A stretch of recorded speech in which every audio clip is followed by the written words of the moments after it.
మీకు వందనాలు ప్రభా. ఈ సమయంలో ప్రభా మేమందరం మీ సన్నిధిలో కూర్చొని ఉండగా మాతో మాట్లాడండి ప్రభా.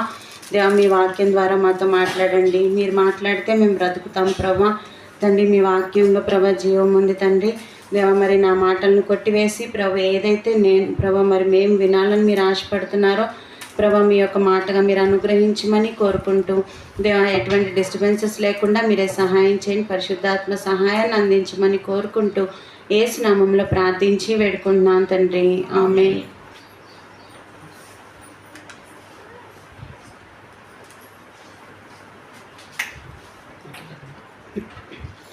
ఓకే అండి, చాలా సంతోషం. చాలా రోజుల తర్వాత దేవుడు మరలా మిమ్మల్ని అందరినీ కలవడానికి మంచి అవకాశాన్ని ఇచ్చారు. మీ అందరి కోసం మేము ఎప్పుడు ప్రార్థన చేస్తూ ఉంటాము. సో అలా కలిసినప్పుడు చాలా సంతోషం అనిపిస్తుంది. అందరినీ చూసినప్పుడు ప్రార్థన చేస్తాం కదా, కాబట్టి చూడగానే హ్యాపీ అనిపిస్తుంది. సో మరలా మిమ్మల్ని అందరినీ కలవడానికి దేవుడు మాకు ఇచ్చిన ఈ అవకాశాన్ని బట్టి ఎంతగానో దేవుని స్తుతిస్తున్నాను. మీ అందరికి కూడా వందనాలండి.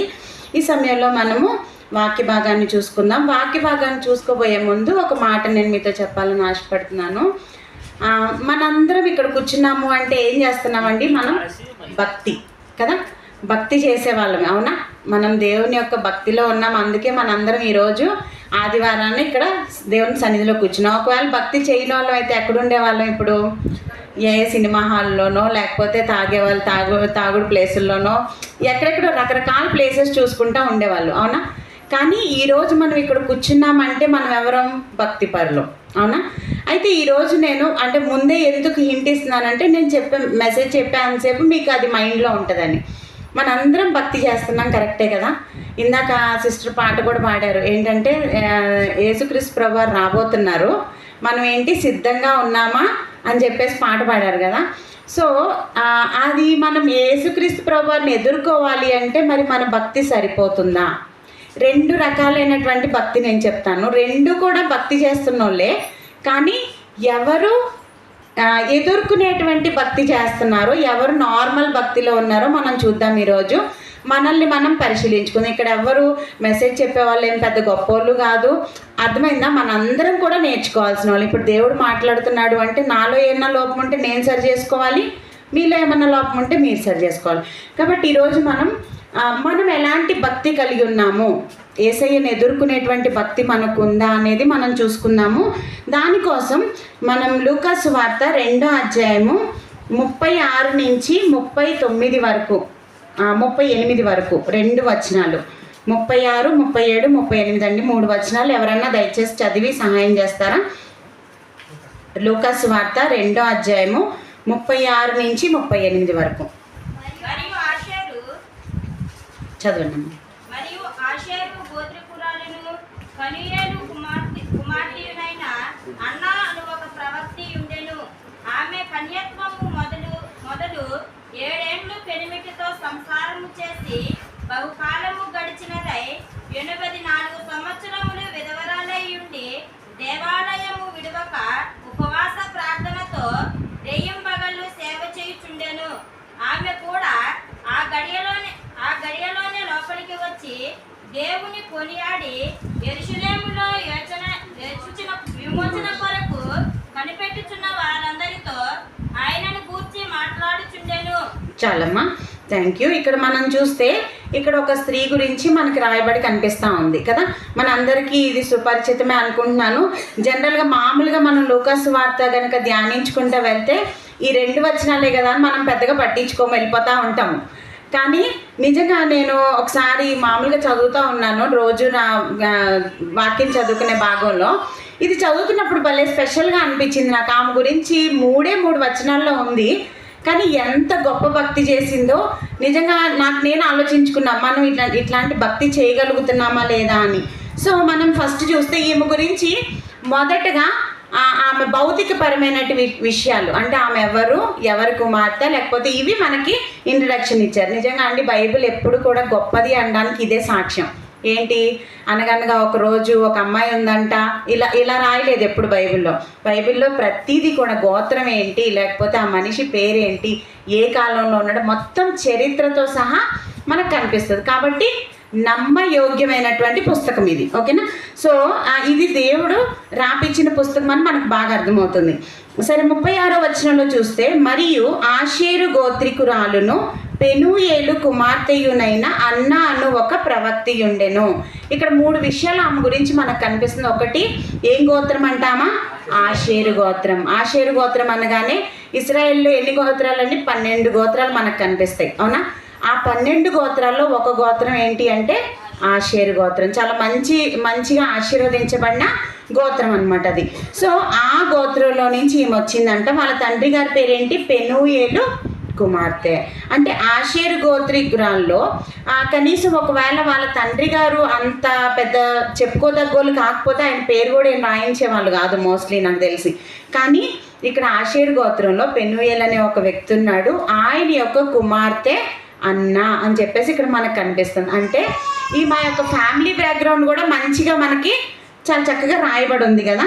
అయితే అంటే ఇశ్రాయేలీ ప్రజలు అని అంటే దేవుని నమ్ముకున్న ప్రజలు, దేవుని యొక్క సొంత జనాంగం అని ఎవరి గురించి అయితే దేవుడు చెప్తున్నాడు. ఎప్పుడు చూసినా ఇశ్రాయేలీలు అంటాడు కదా, నా ప్రజలు, నా వాళ్ళు అని అంటూ ఉంటాడు.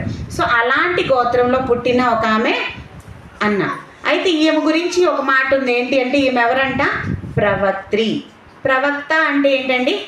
దేవుని దగ్గర నుంచి దేవుడు చెప్పిన మాటను మనుషుల దగ్గరికి తీసుకురావడం. యాజకుడు అంటే మన పక్షాన, అంటే మనుషుల పక్షాన దేవుని దగ్గర విజ్ఞాపన చేసే అతన్ని, లేకపోతే ఆ రోజుల్లో బలి అర్పిస్తా వాళ్ళు చేసిన పాపాల నిమిత్తం బలి అర్పించి దేవునితో సమాధానపరిచేవాళ్ళు. ప్రవక్త అంటే దేవుడు ఏ విషయం అయితే మనుషులకు చెప్పాలనుకుంటున్నాడో ప్రవక్తల్ని ఉపయోగించుకొని దేవుడు వాళ్ళ నోటి మాటగా చెప్పించేవాడు. ప్రవక్తల్ని మనం చాలామందిని చూసాం బైబిల్లో కదా. అయితే ఈమెకున్న గొప్ప లక్షణం ఏంటంటే ప్రవక్త్రి. స్త్రీలలో కొంతమందిని మనం చూస్తాం, ఒక 4-5 చూస్తాం బైబిల్లో మొత్తంలో. అలాంటి వాళ్ళలో ఈమెవరు? ఈమె కూడా ఒక ప్రవక్త్రి అని కనిపిస్తుంది. అంటే దాని అర్థం ఇప్పుడు మగవాళ్ళైనా ఆడవాళ్ళైనా దేవుని మాటను తీసుకొని వచ్చి మనుషులకు చెప్పే వాళ్ళనే కదా ప్రవక్త అంటాం. అమ్మాయి కాబట్టి ఈమె కాదు అనడానికి లేదు. ఇక్కడ అలా అనుంటే దేవుడు రాపించేవాడు కాదు. కానీ ఇక్కడ ప్రవక్త్రి అంటున్నాడు అంటే ఈమె కూడా ఏం చేస్తుంది? దేవుని యొక్క మాటను అక్కడున్న ప్రజలకి చెప్తుంది, అందిస్తుంది. అంటే నిజంగా ఆలోచించండి, దేవుడు చెప్తున్న మాట వినగలుగుతుంది అంటే ఆమె భక్తి కరెక్ట్గా ఉందా లేదా? ఎవరితో పడితే వాళ్ళతో చెప్పేస్తాడు దేవుడు. ఆ రోజుల్లో ఇంకా చాలా నిష్ఠగా ఉండేవాడు దేవుడు కదా. ఒక మందిరంలో పనిచేయడానికే కొంచెం అటు ఇటుగా ఆ యాజకులు ఎవరైతే ఉన్నారో కొంచెం అటు ఇటుగా ఏదైనా తప్పు చేసి లోపలికి వెళ్తే మళ్ళీ బయటకు వచ్చేవాళ్ళు కాదు తెలుసా. అంత కఠినంగా దేవుడు ఉండేవాడు. మరి అలాంటిది ఈమె దేవుని మాటను తీసుకొచ్చి మనుషులకు చెప్తుంది అంటే ఆమె నిజంగా ఎంత భక్తిపరురాలో ఆలోచిద్దాం మనం. సరే, మరి అంత అర్హత దేవుడు ఇచ్చాడు అంటే ఏం చేస్తే ఇచ్చాడు? ఊరికే ఆమెకు బిరుదు ఇచ్చేయలేదు. ఆమె ఎందుకు అలా అయ్యిందో కూడా మనం కింద చూద్దాం. చూడండి, ఇది మీరు బాగా గమనించండి. ఆమె కన్యాత్వము మొదలు 7 ఏండ్లు పెనిమిటితో సంసారము చేసి బహుకాలము గడిచినదై 84 సంవత్సరములు విధవరాలయ్యుండి.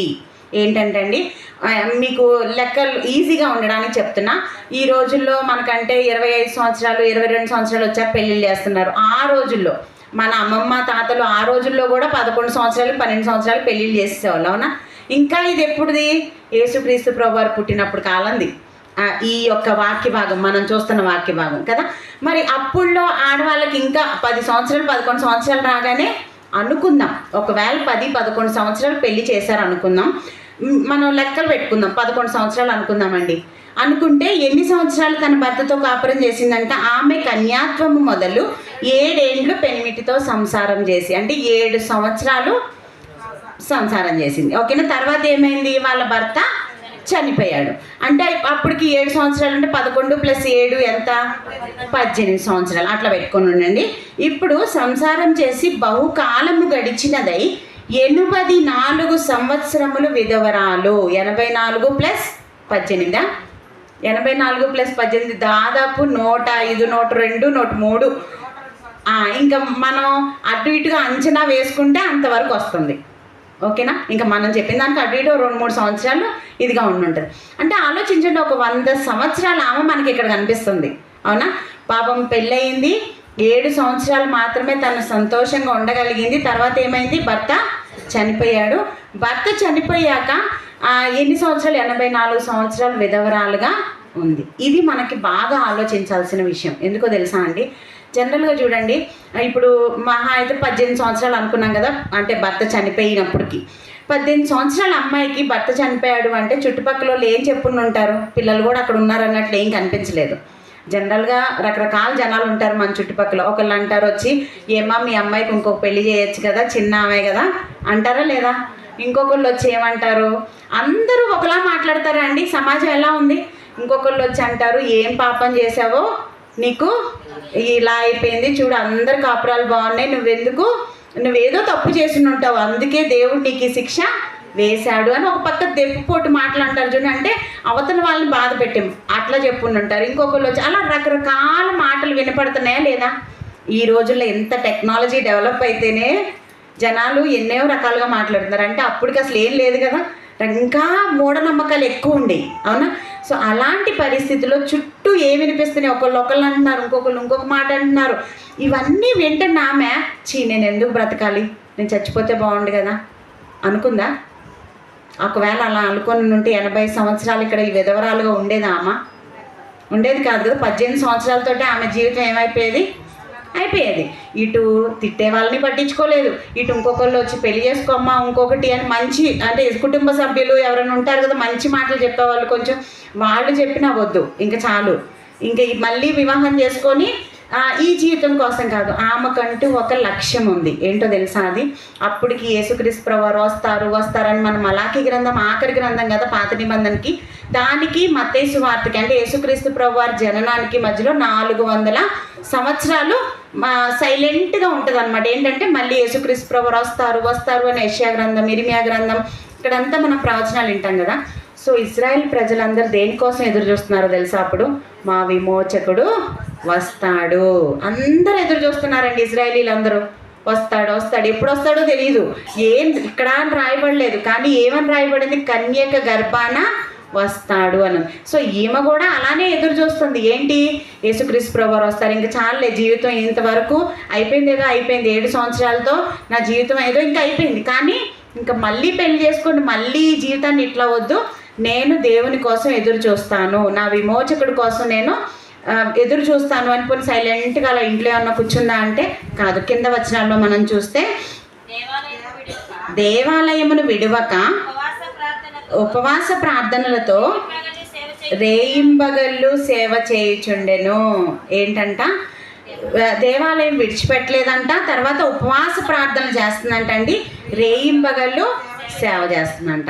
ఈ 3 విషయాలు అన్నాన్ని తలుచుకోగానే దేవుడికి ఏం గుర్తొచ్చినాయి అని అంటే, దేవాలయం విడిచిపెట్టలేదంట, ఉపవాస ప్రార్థనలు వదిలిపెట్టలేదంట, ఇంకోటి ఏంటండి, రేయింబగళ్ళు సేవ చేస్తానే ఉందంట. సో ఇవన్నీ ఎన్ని రోజులు చేసింది? 1 సంవత్సరమా 2 సంవత్సరాలా? ఎంతండి? 84 సంవత్సరాలు. అది తక్కువ ఎక్కువ? నిజంగా మనం ఒకవేళ ఏదన్నా ఒక నిర్ణయం తీసుకున్నాం అనుకోండి, ముఖ్యంగా మనం ఎప్పుడు నిర్ణయాలు తీసుకుంటామో తెలుసా? జనవరి 1కి ఎక్కువ నిర్ణయాలు తీసుకుంటాం. 31 రాత్రి నేనైతే అంతకుముందు పెద్ద డైరీలు రాసేదాన్ని. ఏంటంటే వచ్చే సంవత్సరం చాలా ఇది చేయాలి, అది చేయాలి, ప్రార్థన చేయాలి, పొద్దున్నే లేచి, లేకపోతే వాక్యం అసలు ఎవరితో మాట్లాడకుండా ముందు వాక్యం చదువుకోవాలి, అన్ని రకరకాల రెజల్యూషన్స్ తీసుకుంటూ ఉంటాం, అవునా? 31 రాత్రికి 1వ తారీఖు వచ్చింది, ఆ రోజు భలే అనిపిస్తుంది. ఎట్లా అంటే, అమ్మో నేను రాసుకున్న పుస్తకం ఒకసారి ఎదురుగా పెట్టుకుంటాం, లేకపోతే ఇంట్లో రాసుకొని కూడా పెట్టుకుంటాం కొంతమంది అయితే. ఎన్ని రోజులు చేస్తున్నామండి? 1వ తారీఖు అయిపోయింది, మహా అయితే ఒక వారం రోజులు ఇది ఉంటుంది. ఎందుకంటే 31 రాత్రి అంతా ఏడ్చి కావాలని రాస్తాం కదా, కాబట్టి ఒక వారం 10 రోజులు పోయాక ఏమనిపిస్తుందో తెలుసా? అబ్బా ఈ జీవితంలో కొనసాగాలంటే అన్నీ పెట్టుకొని కూర్చుంటే అవ్వదు. కొన్నిసార్లు ప్రభా పని చేసుకుంటున్న వాళ్ళం కదా, లేకపోతే ప్రభా పిల్లలు ఉన్నారు కదా, పొద్దున్నే లేచి ఎలా చేయగలను నేను, లేకపోతే అన్నీ టైం టు టైం చేయాలంటే నేను ఆడదాన్ని కదా, నేను ఇంట్లో పనులు చేసుకోవాలి, నా భర్తకు చూసుకోవాలి, అన్నీ చేసుకోవాలి కదా, పొద్దున్నే లేచి నీతో టైం స్పెండ్ చేయాలంటే ఎక్కడ ఉంటుంది? కొంచెం క్షమించు ప్రభా అంటావా లేదా? భర్తలు అయితే ప్రభా పొద్దున్నే లేచి వెళ్ళిపోవాలి పనికి. సో వాళ్ళేమంటారు, ఇట్లా అయితే కష్టం ప్రభా, వచ్చాక కొంచెం సేపు నాకు చూద్దాం అని అనుకుంటారు. ఆలోచించండి, ఎన్ని రోజులు మనం చేస్తున్నాము? 10 రోజులు, మహా ఇంకా కొంచెం ఉంటే 1 నెల. కానీ ఈమె గురించి ఏమని రాయబడిందో తెలుసా? 84 సంవత్సరాలు ఈమె ఏంటంటే ఎడతెగక, అంటే భక్తిలో ఎలాంటి భక్తి చూపిస్తుందంటే ఈరోజు వదిలే ప్రభా, ఈరోజు కొద్దులే ప్రభా, ఓపిక లేదులే ప్రభా, అలా అనట్లేదు. 84 సంవత్సరాలు కూడా ఏదైతే ఇక్కడ రాయబడి ఉందో దేవాలయాన్ని విడిచిపెట్టలేదంట. ఇంకెవరు? ఒక్కతే ఉందా లేదా? ఏమా ఒక్కతే ఉన్నప్పుడు ఆలోచన ఎట్లా ఉంటాయండి? నిజంగా పాపం చూడండి, పోనీ ఏమైనా పెద్ద ముసలావిడ అయిపోయాక ఆమె ఒక్కతే కాదు, యవ్వనస్తురాలుగా ఉన్నప్పటి నుంచి 18 సంవత్సరాల నుంచి ఒంటరిగా ఉంది కదా. ఆమె ఆలోచనలు రకరకాలుగా వెళ్ళొచ్చు, కానీ ఇక్కడ వెళ్ళినట్టు కనిపించట్లా మనకి. ఉండుంటే బైబిల్లో చూడండి, దేవుడు తప్పు చేసినవి రాయించాడు, మంచివి కూడా రాయించాడు. ఒకవేళ అలా ఉండుంటే రాపించేవాడా కదా? ఆమె గురించి కూడా రాపించేవాడు. సో ఇక్కడ మనం చూస్తే ఆమె యవ్వన దశ నుంచి కూడా ఒంటరిగా అయిపోయినా కానీ ఈ లోకంతో కాదు, నేను పరిశుద్ధంగా జీవించాలి దేవుని కోసం, అలా ఉంటేనే నేను ఎవరిని ఎదుర్కోగలను? మెస్సయ్య వస్తాడు కదా, యేసుక్రీస్తు ప్రభువారు కన్యక గర్భాన్ని పుడతాను అంటున్నాడు కదా. అప్పుడు మరి నేను ఒకవేళ తప్పు చేస్తా, లేకపోతే నేను సరిగ్గా భక్తి చేయట్లేదు అనుకో, ఏమైపోతాను? ఆయన నేను మిస్ అయిపోతానేమో, నేను ఆయన్ని చూడలేకపోతానేమో, ఇంత బ్రతికాక ఆయన చూడలేకపోతే ఏమైపోద్ది? నా జీవితం వ్యర్థమైపోద్ది అన్నట్లు ఎప్పటికప్పుడు ప్రతిరోజు నిజంగా ఒంటరిగా ఉన్నప్పుడు ఎంత బాధగా ఉంటారో కదండి. కొంతమందిని చూస్తే అర్థమవుద్ది. ఒక అక్క ఎప్పుడు మాకు తెలిసిన ఒక అక్క ఉంది, అక్క ఎప్పుడు వచ్చి నా దగ్గరికి వచ్చి ఏడుస్తూ ఉండేది. ఏంటి అంటే భర్త తాగుతూ ఉండేవాడు, వాళ్ళు ఊరు వెళ్ళిపోయాడు అట్లా అని చెప్పేసి. అట్లా ఏడుస్తూ ఉంటే నేనేమనుకునేదాన్ని అంటే, ఇప్పుడు ఆ బాధ ఎవరు పడుతున్న వాళ్ళకే అర్థమవుతుంది ఏదైనా కదండి. ఆ అక్క వచ్చి ఎప్పుడు ఏడుస్తూ చెప్తా ఉంటే, ఎందుకు ఇవి ఏడుస్తుంది? సరే వదిలేసి వెళ్ళిపోయాడు కదా, వెళ్ళిపోని రాదు, పిల్లలు ఉన్నారు, చక్కగా చూసుకుంటా, నువ్వు హ్యాపీగా ఉండరాదు, నీకెందుకు అంటే ఆమె బాధ నేను పెద్దగా పట్టించుకునేదాన్ని కాదు. సరేలే ఏమైంది, ఇప్పుడు ఆయనకు అంత బాధ్యత లేనప్పుడు నువ్వు హ్యాపీగా ఉండి ఇంకా చేయగలిగింది ఏముంది? ప్రతిసారి ఇదే బాధపడుతుంటే. కానీ కొన్ని రోజులు పోయాక ఒకసారి నిజంగా అండి, అంటే దేవుడు కొన్ని మనకు నేర్పిస్తూ ఉంటాడు, నేర్పించి తెలియజేస్తూ ఉంటాడు. ఒకసారి మా మామయ్యకి ఆపరేషన్ చేశారు ఒక 2 సంవత్సరాల క్రితం, పోయిన సంవత్సరం కాకుండా అంతకుముందు సంవత్సరం మా మామయ్యకి ఆపరేషన్ చేస్తే ఈయన అక్కడికి వెళ్ళి ఉండాల్సి వచ్చింది హాస్పిటల్లో. సో ప్రవచన్కి స్కూల్ ఉందని మేము ఇక్కడే వెళ్ళిపోయి మళ్ళీ వచ్చేసాం మేము. దాదాపు 3 నెలలండి ఒక్కదాన్నే ఉన్నా నేను, బాబుని పెట్టుకొని ఇక్కడ. ఫస్ట్లో ఎవరో ఒకళ్ళు వచ్చి ఉండేవాళ్ళు, కానీ ఎన్ని రోజులను అలా అడుగుతాం వాళ్ళని. సో ఇంకా అలవాటు చేసుకుందాంలే ఒక్కదాన్నే ఉండడం అని అలవాటు చేసుకున్నా. ఆ 3 నెలలు నిజంగా అండి పగలంతా బాగానే ఉండేది. ఇంకా మామూలుగా ఆఫీస్కి వెళ్ళిపోయినప్పుడు కూడా సాయంత్రం వచ్చాక మాట్లాడుకొని కబుర్లు చెప్పుకుంటూ ఉంటాం కదా, జనరల్గా ఎక్కడికన్నా బయటకు వెళ్ళాలన్నా. ప్రవచన వచ్చేవాడు, స్కూల్కి పంపించేదాన్ని, అన్నీ అయిపోయి సాయంత్రం వచ్చేసరికి ఎక్కడ లేని బాధ. ఏంటి ఒక్కదాన్నే ఉండిపోయాను, ఒక్కదాన్నే ఉన్నాను. అసలు ఆ బాధ ఎలా ఉంటుంది అంటే, ఆ 3 నెలలు ఎప్పుడైపోద్దా, తొందరగా ఎప్పుడు వచ్చేస్తారా అన్న బాధ. అప్పుడు నాకు అర్థమైంది ఏంటో తెలుసా, నిజంగా ఆ అక్క వచ్చి నా దగ్గర ఏడుస్తున్నప్పుడు పోనీ నేను 3 నెలలకే ఇంత బాధపడుతున్నాను, ఎందుకు? పిల్లోడు ఉన్నాడుగా, మరి పోనీ నేను ఒక్కదాన్ని ఉంటే నేను బాధపడాలి, పిల్లోడు ఉన్నాడు, సంతోషంగా స్కూల్కి పంపించుకుంటున్నాను, వస్తున్నాను, వాడు కబుర్లు చెప్పుకుంటున్నాము, అయిపోతుందిగా, నేను ఉండొచ్చుగా మరి సంతోషంగా.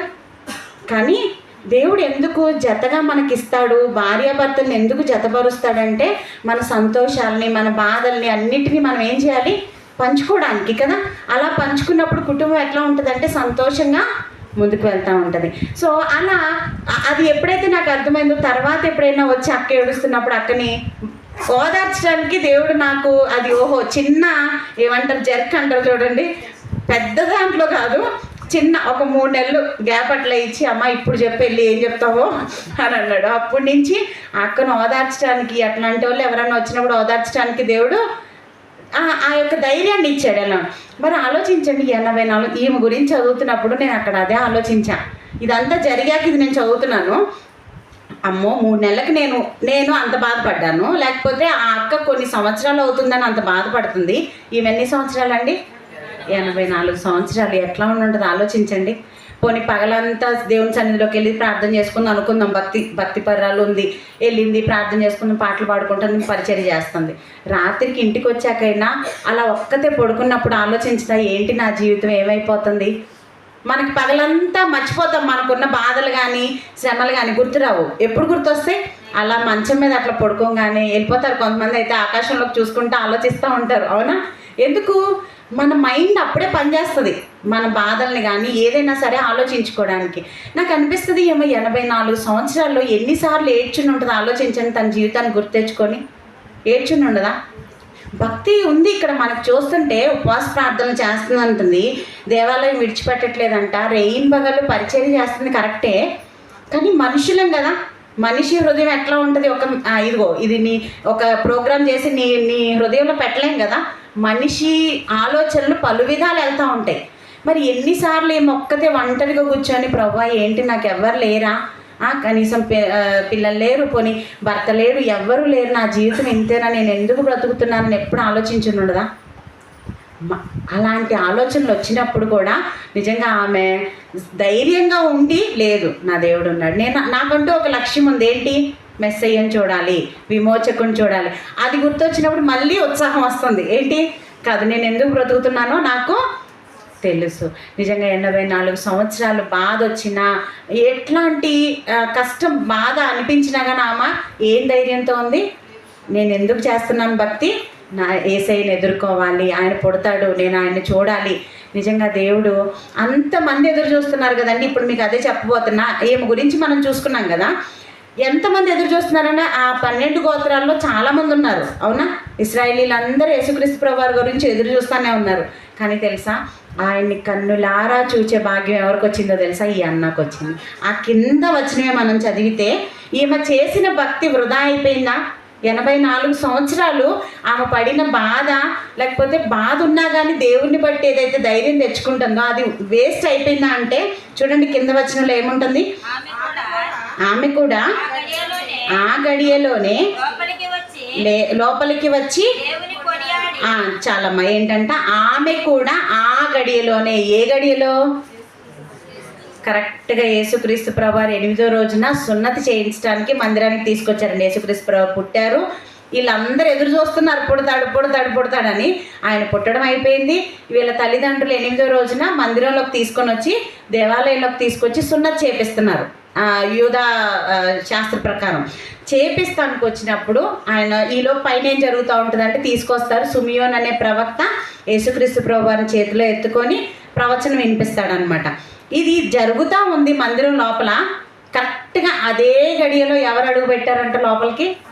అన్న అడుగు పెట్టింది. ఆలోచించండి, ఒకవేళ అంటే మనలో మనం ఆలోచించుకుందాం, మనం చేసినట్లు ఆమె గనక భక్తి చేస్తుంటే, రోజు వెళ్తున్నాను కదా చర్చ్కి, రోజు వెళ్ళి ఉపవాస ప్రార్థన చేస్తే, ఈ ఒక్కరోజుకి ఇంట్లో ఉంటే పోలా అనుకొని కనుక ఆ రోజు ఇంట్లో ఉండుంటే పరిస్థితి ఏమైంది ఉండేది? ఆలోచించండి, ఏమైపోయేది? ఇన్ని సంవత్సరాల తన భక్తి వృధా అయిపోయేదా? అవునా కాదా? అందుకే ఆ గడియలో అని రాయబడి ఉంది అక్కడ.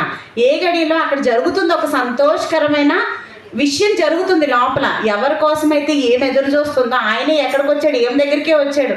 ఈమె ఏ దేవాలయంలో అయితే పరిచర్య చేస్తా, రాత్రింబగళ్ళు ఉంటా, తర్వాత ఉపవాస ప్రార్థనలు చేస్తుందో చూడండి, అక్కడికే ఆ విమోచకుడు వచ్చాడు. వచ్చినప్పుడు ఒకవేళ మనలాగా అటు ఇటుగా ఉండి భక్తి, మనలాగా అంటున్నానంటే నన్ను కూడా కలుపుకొని అండి, ఎవరిని నేను విమర్శించట్లను, నన్ను కూడా. ఎందుకంటే మనం ఒక్కొక్కసారి నీరసపడిపోయి, ఈరోజు ఏం చేస్తాంలే ప్రార్థన, ఈరోజు ఏముంటాంలే, ఈరోజు ఆదివారం ఏం వెళ్తాంలే చర్చ్కి అని అనుకుంటూ ఉంటామా లేదా? చాలాసార్లు మనకి ఎవరైనా బంధువులు వచ్చినా, ఇంకా దీనికంటే ముఖ్యమైన పనులు ఉంటాయి మనకి. ఒకవేళ అలా ఉన్నప్పుడు మనమేమో, ఒకవేళ ఈమె ఆ గడిలో వచ్చింది కాబట్టి ఏమైంది? ఆ ఎదురు చూస్తున్న మెస్సేయని కనుగొలగలిగింది. మరి నిజంగా నాకు ఇది ఆలోచించినప్పుడు అనిపించింది, నిజంగా ఆమె యొక్క ఎడతెగని భక్తే ఆమెకి ఎవరిని చూపించింది? యేసుక్రీస్తు ప్రభువారు. అవునంటారా కాదంటారా? ప్రతిరోజు చేస్తుంది. ఒకవేళ ఒకరోజు వదిలి ఒకరోజు చేసినా ఆ రోజు మిస్ అయ్యేదేమో, లేకపోతే అదే సమయంలో ఆమె రాకపోతే ఈరోజు 1 గంట ఆలస్యంగా వెళ్దాంలే, ఏముంది రోజు చేసే ప్రార్థనే కదా, ఒక్కదాన్నే కదా, ఏముంది అని ఉండుంటే ఏమయ్యేది? అక్కడ యేసుక్రీస్తు ప్రభువారు ఇంకేముంది, ఆ సుమియోన ప్రవచనం చెప్పగానే వెళ్ళిపోయేవాళ్ళు ఆయన. అవునా? తీసుకెళ్ళిపోయేవారు యేసుక్రీస్తు ప్రభువారు. దొరికేదా ఆమెకి ఆ భాగ్యం? కానీ చూడండి, ఆమె యొక్క ఎడతెగని భక్తి ఏంటి? ఇది ఫస్ట్ రకమైన భక్తి నేను చెప్పాలను. ఇప్పుడు రెండోది ఇంకేం లేదు, ఆ నెక్స్ట్ వచనంలోనే మనకు ఇంకొకరు కూడా కనిపిస్తారు కొంతమంది. ఇప్పుడు అదే గడియలో ఆమె వచ్చింది, ఎవరిని కనుగొందని చెప్పాను? యేసుక్రీస్తు. మనం ముగించుకున్నాం త్వరలోనే, కనుక్కుందన్నాను కదా. మరి ఇంకొక ప్రశ్న అడుగుతున్నాను, ఇక్కడే ఇంకో భక్తి కూడా మనకు కనిపిస్తుంది. మందిరంలో అసలు ఎవరు లేరంటారా? మందిరంలో చాలామంది ఉన్నారు తెలుసా. లేవీయులు ఉన్నారు, తర్వాత వాయిద్యాలు వాయించే వాళ్ళు ఉన్నారు, మందిరం సాఫ్ చేసే వాళ్ళు ఉన్నారు, ఇంకా రకరకాల బయట వ్యాపారం చేసుకుంటా ఉండే వాళ్ళు ఉన్నారు. వీళ్ళందరూ కూడా ఇజ్రాయేల్ ప్రజలేనండి. గుర్తుపెట్టుకోండి, ఎవరు వీళ్ళందరూ? ఇశ్రాయేలీలే. అంటే ఎవరు? యేసుక్రీస్తు ప్రభువారి గురించి ఎదురు చూస్తున్న వాళ్ళే. కానీ ఆయన లోపలికి వచ్చాడు, తల్లిదండ్రులు తీసుకొని వచ్చారు. వాళ్ళు ఏమనుకున్నారో తెలుసా? బోల్డ్ మంది వస్తారు రోజుకి సున్నతి చేయించుకోవడం. ఎందుకంటే ప్రతి ఒక్క యూదుల్లో ఎవరైతే పుడతారో వాళ్ళందరికీ 8వ దినాన అబ్బాయిలకి ఏం చేయించాలి? సున్నతి చేయించాలి. వీళ్ళు ఏమనుకుంటున్నారు? బోల్డ్ మందిని చూసాంలే, రోజుకి బోల్డ్ మంది పుడతారు, 8వ రోజున తీసుకొని వస్తారు, వాళ్ళలో ఒకళ్ళే అనుకుంటా వచ్చారు. లోపల నుంచొని ఉన్నా కానీ ఎవరు ఆయన విమోచకుడని గమనించలేకపోయారు. మళ్ళీ అందరూ ఏం చేస్తున్న వాళ్ళు? లోపల పరిచర్య చేస్తున్న వాళ్ళే కాదంటారా? వాయిద్యాలు వాయించే వాళ్ళు ఎవరండి? దేవుని కోసమే వాయిద్యాలు వాయిస్తున్నారా? మరి మందిరం సాఫ్ చేసే వాళ్ళు ఎవరు? అంటే దేవుని కోసమే కదా పని చేస్తున్నారు. మరి అక్కడ పాటలు పాడే వాళ్ళు ఎవరు? దేవుని కోసమే పాటలు పాడుతున్నారా? వీళ్ళందరూ చేస్తుంది భక్తి కాదా? భక్తి. తర్వాత మందిరం వదిలిపెట్టకుండా ఇంకా అక్కడే, ఇంకా అన్న బయట నుంచి వస్తుంది, అన్న లోపల. ఆ రోజుల్లో స్త్రీలకి అంత ఇది ఉండేది కాదు. లోపల మందిరంలోకి ఏంటి అంటే పురుషులు, లేకపోతే అట్లాంటి యాజకులు అంతా పురుషులే కనిపించేవాళ్ళు మనకి. ఆమె అక్కడే ఉండేది కాదు, పక్కన ఎక్కడో దగ్గరలో ఇల్లు, ఇక్కడికి వచ్చి రోజు ప్రార్థన చేసుకొని వెళ్తూ ఉండేది. ఇప్పుడు ఆలోచించండి, మందిరంలోనే ఉన్నారు, మందిరం పనులే చేస్తున్నారు. మందిరం పని అంటే ఎవరి పని? దేవుని పనే చేస్తున్నారు. ఇంకా వాళ్ళందరూ దేనికోసం ఎదురు చూస్తున్నారు? వాళ్ళకి ఒక లక్ష్యం ఉంది. ఏంటది? ఏ మెస్సయ్యని మేము చూడాలి అని. కానీ ఎవరికంటైనా పడ్డారా అండి? కానీ వాళ్ళ దగ్గరికి వచ్చాడా రాలేదో? వచ్చాడు, కానీ వాళ్ళు చూడలేకపోయారు. ఎందుకో తెలుసా? వాళ్ళు చేస్తున్న భక్తి ఏం భక్తో తెలుసా? నన్ను వాయించమన్నారు కాబట్టి నేనేం చేయాలి? వాయించాలి. నన్ను పాడమన్నారు కాబట్టి నేనేం చేయాలి? నన్ను శుభ్రం చేయమన్నారు కాబట్టి నేనేం చేయాలి? అంటే ఎవరో చూస్తారని, లేకపోతే మా పాస్టర్ గారు ఏమనుకుంటారో నేను ఈ పని చేయకపోతే, పాస్టర్ గారిని మెప్పించడానికో, లేకపోతే చూసే వచ్చే సంఘస్థుల్ని వీళ్ళు ఈమె బాగా చేస్తుంది, ఈయన బాగా మొత్తం మందిరం అంతా సదురుతాడు, ఇట్లా అనుకోవడానికి చేస్తున్నారేమో మేబీ వాళ్ళు. ఇది ఒక ఏదో నియమ నిబంధనల ప్రకారం వెళ్ళిపోతున్నారేమో. ఒకవేళ నిజంగా ఆలోచించండి, ఈమెకి వాళ్ళకి తేడా ఏంటో తెలుసా? ఇద్దరు భక్తే చేస్తున్నారు. ఈమె కూడా మందిరాన్ని విడిచిపెట్టట్లా, వాళ్ళు ఇంకా ఎక్కువ విడిచిపెట్టట్లా మందిరాన్ని. అవునా కదా? ఇంకా ఏమో అప్పుడప్పుడు మధ్యలో సాయంత్రాలైనా ఇంటికి వెళ్తుంది. వీళ్ళైతే సాయంత్రాలు కూడా మందిరం పట్టుకునే ఉన్నారు. మరి వాళ్ళకి కనిపించలేదు వచ్చిన ఆయన, మరి ఈమెకెందుకు కనిపించారు? ఆ గడియలోనే కరెక్ట్గా దేవుడు అక్కడ ప్రేరేపణ ఇస్తూ ఉంటాడు. పదమ్మ పద, అదిగో నువ్వు దేనికోసం అయితే ఎదురు చూస్తున్నావో అది వచ్చేసింది, నువ్వు తొందరగా రా అని ఆ ప్రేరేపణ ఎవరికి ఇస్తాడో తెలుసా? నిజమైన భక్తి చేసేవారికే. నిజమైన భక్తి అంటే అదేంటండి ఇప్పుడు మేము చేసేదంతా భక్తి కాదా అంటారా? అది మనం ఎవరో చెప్పుకోవడానికి. ఇప్పుడు నేను చేసే భక్తి నిజమైందా కాదని ఎవరిని అడగాలి? దేవుణ్ణి అడగాలి. ఇంకొకళ్ళు ఎవరు చెప్తారు? మన మనస్సాక్షి ఉంది కదా, అది కూడా చెప్పిద్ది. ఏంటి మనం ఎవరి కోసం భక్తి చేస్తున్నామో, లేకపోతే మనం నిజంగా దేవుని మీద ఆధారపడి ఎప్పుడు ఎవరు ఉన్నా లేకపోయినా మనం అదే భక్తిని కొనసాగిస్తున్నామా? మందిరంలో ఉన్నప్పుడు ఒకలాగా ఉంటున్నామా? ఇంటికి వెళ్ళిపోయినప్పుడు ఒకలాగా ఉంటున్నామా? లేకపోతే అంటే దేవుని బిడ్డల మధ్యలో ఉన్నప్పుడు మనం ఒకలా ఉండి, ఒకవేళ మన ఇంటి దగ్గరికి వెళ్ళిపోయినప్పుడు మన ఇష్టం వచ్చినట్లు బ్రతుకుతున్నాం అనుకోండి, మనం అనుకుంటాము దేవుడు మందిరంలో చూస్తాడు అని. కానీ ఎక్కడ చూస్తాడు దేవుడు? మందిరంలో కాదండి. మన కూర్చున్నట, లేచుట, మనం పడుకోవడం, కూర్చోవడం, తినడం, ప్రతిదీ కూడా గమనిస్తున్నటువంటి దేవుడు. వాటన్నిటిని బట్టి ఎన్ని రోజులు పరీక్షిస్తాడంట మనల్ని?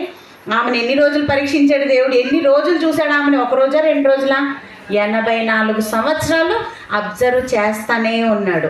ఎక్కడైనా ఒకవేళ ఆమె భక్తిలో తేడా వచ్చిందంటే అక్కడ రాపించేవాడు కదా.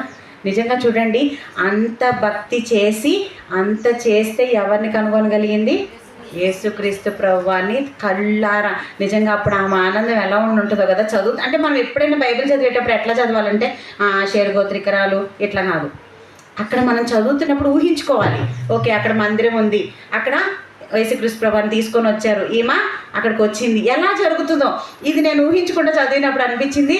84 సంవత్సరాలు నిజంగా ఎంత ఏడుస్తూ రాత్రులు కూర్చొని ఒకవేళ ఒంటరిగా ఉన్నందుకు ఎంత బాధపడి ఉంటుందో.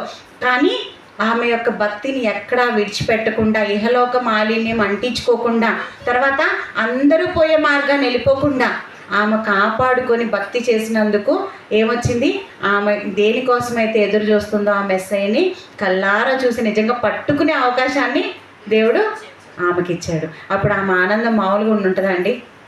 మనం పాట పాడుతాం చూడండి, ఏంటది, నాకు అసలు ఆ పాట నిజంగా భలే అనిపిస్తుంది. ఏంటంటే, ఎవరు సమీపించలేని తేజస్సులు, ఆ సాంగ్లో ఏమవుదునో నేను ఏమవుదునో అంటాం. పరలోకం ఒకవేళ మనం వెళ్ళిపోతే అక్కడ పరిశుద్ధుల్ని, తర్వాత ఇన్ని రోజుల నుంచి మనం ధ్యానించుకుంటున్న వాళ్ళందరినీ చూస్తే ఒక్కసారిగా మనం బ్రతుకుతామని అంటే ఏమైపోతాం ఇంత గొప్ప పరిశుద్ధుల మధ్యలో మనం నుంచుంటే అని భలే ఉంటుంది ఆ పాట. అలాంటిది ఈమెకి ఎక్కడ చూపించాడు దేవుడు ఆ యొక్క ఆనందాన్ని? భూమి మీదే. ఆమె చేస్తున్న భక్తి వ్యర్థమైందా? అస్సలు ఇంత పర్సెంట్ కూడా వ్యర్థం కాలేదు. జస్ట్ పుట్టాడు అని తెలుసుకోవడం కాదు, ఆయన్ని చేతులారా తాకే అవకాశాన్ని దేవుడు ఆమెకిచ్చాడు. సో నిజంగా మనం ఆలోచిస్తేనండి, ఈ అన్న మనకు నేర్పిస్తున్న పాఠం ఏంటో తెలుసా? ఒక మంచి భక్తి అంటే ఏంటి? మనందరం ఇప్పుడు మనం ఆలోచించుకుందాము. మనం ఒకవేళ అన్నలాగా భక్తి చేస్తున్నాం అనుకోండి, అంటే ఒకటి నిర్ణయం తీసుకున్నాం, ప్రభువా నీ కోసం బ్రతుకుతామని. నిర్ణయం తీసుకున్నప్పుడు ఎట్లాంటి పరిస్థితుల్లో కూడా బ్రతకాలండి? చావైనా బ్రతుకైనా. అంతే కదా. ఇప్పుడు ఒకసారి నిర్ణయం తీసుకుంది, ఈ లోపు రకరకాల జనాలు ఈమె దృష్టిలో పడతా ఉంటారు. మాట్లాడే వాళ్ళు మాట్లాడతారు, ఈమెని వేరేగా ఎంకరేజ్ చేసే వాళ్ళు చేస్తూ ఉంటారు. కానీ ఈమె భక్తిని పరిశుద్ధంగా కాపాడుకుంది 84 సంవత్సరాలు. దీన్నే అంటారు ఎడతెగని భక్తి. ఒకరోజు ఆపి, ఒకరోజు ఒక సంవత్సరం 2 సంవత్సరాలు ఆపేసి ఇంకో సంవత్సరం కాదు, ప్రతిరోజు మనం అనుకున్న దాన్ని బట్టి నిలబడగలిగామనుకోండి దేవుని సన్నిధిలో, మనకి ఇప్పుడు మనం ఎదురు చూస్తుంది ఎవరు? ఆ రోజు వాళ్ళందరూ ఎదురు చూస్తుంది మెస్సయ్య కోసం. ఈరోజు మనం ఎదురు చూస్తుంది దేనికోసం అండి? యేసుక్రీస్తు ప్రభువు మళ్ళీ వస్తారని ఎదురు చూస్తున్నామా? అది లేకపోతే మనం ఇక్కడ భక్తిలో కూర్చోవడం ఎందుకు? వేస్ట్ కదా. మనకంటూ ఒక నిరీక్షణ ఉంది. ఏంటంటే, అయితే యేసుక్రీస్తు ప్రభువారు వచ్చినప్పుడు ఆయన్ని ఎదుర్కోవాలి. ఒకవేళ ఈలోపే మనం చనిపోతే పరలోకం వెళ్ళాలి. ఈ రెండే కదా. అదే క్రైస్తవుని యొక్క నిరీక్షణ. మరి మనము ఆ రెండిట్లో ఏదో ఒకటి జరగాలి. ఏదైనా సరే జరగాలి అంటే మన భక్తి ఎలా ఉండాలి? ఒక ఆదివారం వచ్చేసి ఆ ఒక్కరోజు మనం భక్తిని చూపిస్తే కాదు, మనం ఇంటి దగ్గర ఉన్న వారం రోజులు కూడా దేవునిలో మనం ఎలా ఉండాలి? స్థిరపడాలి. మనం దేవునిలో ఇదిగోండి ఈమె చేసినట్లు మనల్ని గుర్తు తెచ్చుకోగానే, ఓకే ఇప్పుడు అన్నాన్ని గుర్తు చేసుకోగానే దేవునికి ఏం గుర్తొచ్చింది? ఆమె రేయిం పగులు సేవ చేస్తుందంట, ఉపవాస ప్రార్థనలు చేస్తుంది, మందిరాన్ని విడిచిపెట్టలేదు. ఇప్పుడు మరి మనల్ని గుర్తు తెచ్చుకుంటుంటే మనలో మనం ఆలోచిద్దాం, దేవునికి ఏం గుర్తొస్తూ ఉంటుందో ఆలోచించండి. ఏం గుర్తొస్తూ ఉంటుంటుంది? ఏమా లేకపోతే ఈయన అని మనల్ని గురించి ఏం పెద్ద ఏది అంత కరెక్ట్గా చేయదులే అని ఒకవేళ నా గురించి అంటున్నారు అనుకోండి, దేవుడు ఇంత భక్తి చేసి ఏమైపోద్ది? వృధాయే కదా. నేను రేపు యేసుక్రీస్తు ప్రభువుని ఎదుర్కోగలనా? ఎదుర్కోలేను. చనిపోయాక పరలోకం వెళ్తానన్నా నిరీక్షణ కూడా ఉండదు. ఎందుకంటే అసలు ముందు మనం సరిగ్గా బ్రతికామా లేదా అన్న ఆలోచనే ముందు మనం సగం ఇది చేస్తూ ఉంటుంది.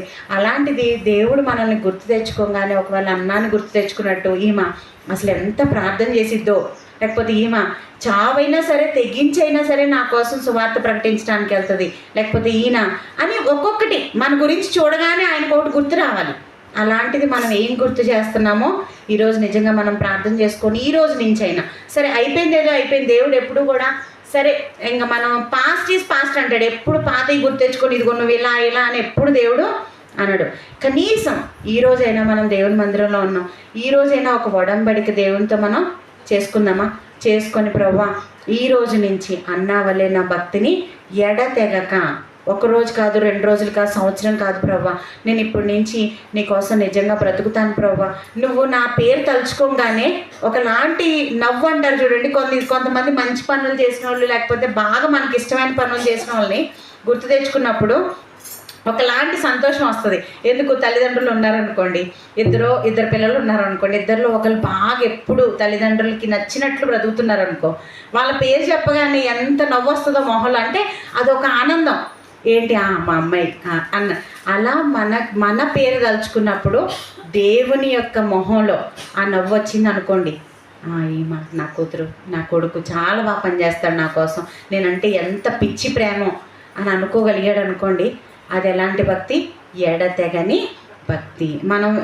మనం కూడా అదే గడియలో ఒకవేళ యేసుక్రీస్తు ప్రభువు రాకడ వచ్చింది, అది ఎట్లా వచ్చిందో మనకు తెలియదు కదా. నిజంగా ఆ టైంలో దేవుడు మనల్ని ఎలా ఉంచుతాడో తెలుసా? ఒకవేళ మనం అలాంటి భక్తి చేసుకుంటూ ఇంకా మనం ఎప్పుడు వస్తాడని ఆశతో ఉండాలి అంతే తప్ప మనం ఎదురు చూడక్కర్లేదు. ఇంకా ఆ టైంలో దేవుడు మనం భక్తి కరెక్ట్గా చేస్తూ ఉన్నాం అనుకోండి ఎడతెగక, ఆ టైంలో దేవుడు ఏం చేస్తాడు, మనల్ని ఆ ప్రత్యక్షతను మనకి చూపిస్తాడు. మనం వెళ్ళి ఎత్తుక్కోక్కర్లేదు, ఆయనే మనల్ని తీసుకొని వస్తాడు. కాబట్టి అలాంటి భక్తి మనం చేయాలి అని కోరుకుంటూ ఈ యొక్క చిన్న వాక్యాన్ని ముగిస్తున్నాను. చిన్న ప్రార్థన చేసుకుందామండి.